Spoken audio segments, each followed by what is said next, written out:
各位网友，大家好，欢迎来到报民说。这期话题呢，我们说一说中国外交部门的负责人呢，劝告我们的邻居和美国保持距离。在刚刚结束的上海合作组织会议上，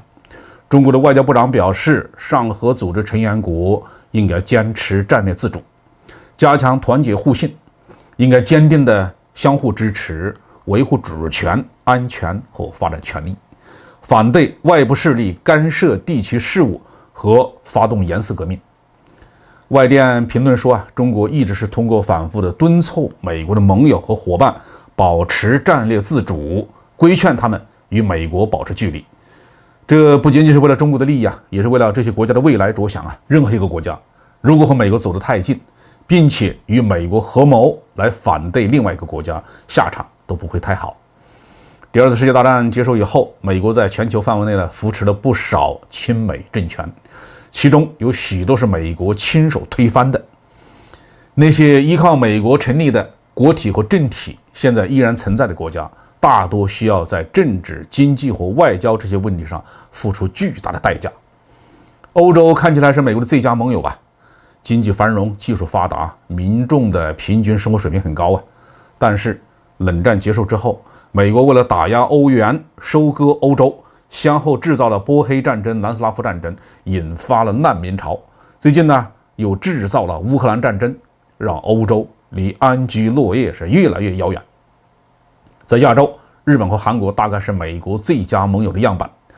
但是日本长期遭受美国的打压，至今呢没有能够跟上数字化发展的潮流。至于韩国，那更是美国的经济殖民地和政治傀儡韩国的历任总统几乎没有一个有好结局，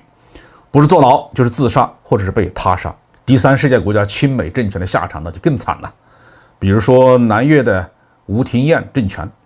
仅仅因为反共不力就被美国抛弃，本人被当街射杀。伊拉克的萨达姆侯赛因政权，在两伊战争期间呢是美国的宠儿，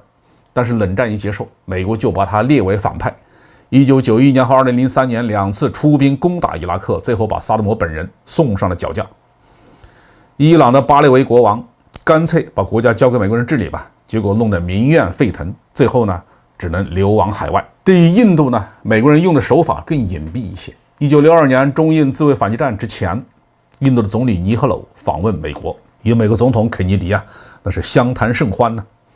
尼赫鲁当时感觉非常良好，回国之后用更大的力度在中印边境推行前进政策。当中国人民解放军摧枯拉朽一般将印军打得大败的时候，尼赫鲁哀求美国大使赶快向肯尼迪总统发电报，请求美国对印度实施大规模的军事援助，最好直接派遣美国空军进入印度参战。这个要求被美国拒绝，很快尼赫鲁就郁郁而终莫迪本人呢也遭到美国的暗算和颠覆。2023年2月份，美国忽然做空莫迪的财政后台印度的首富阿巴尼，让他遭受了数百亿美元的损失。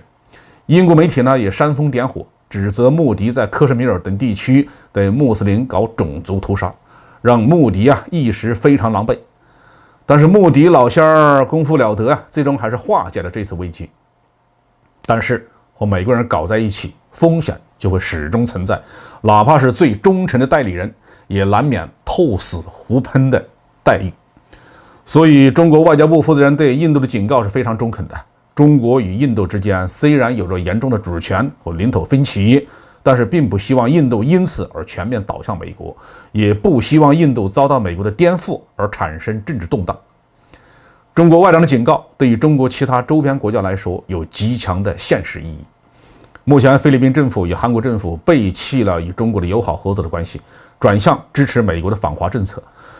这两个国家在自身经济社会发展都面临困难的时候，选择了投入日薄西山的美国的怀抱，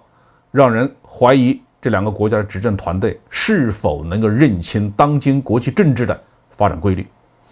他们这样的选择固然会给中国带来一些麻烦，但更多的是让这些国家与战略发展机遇擦肩而过。谁将遭受更加严重的损失呢？时间终将证明一切。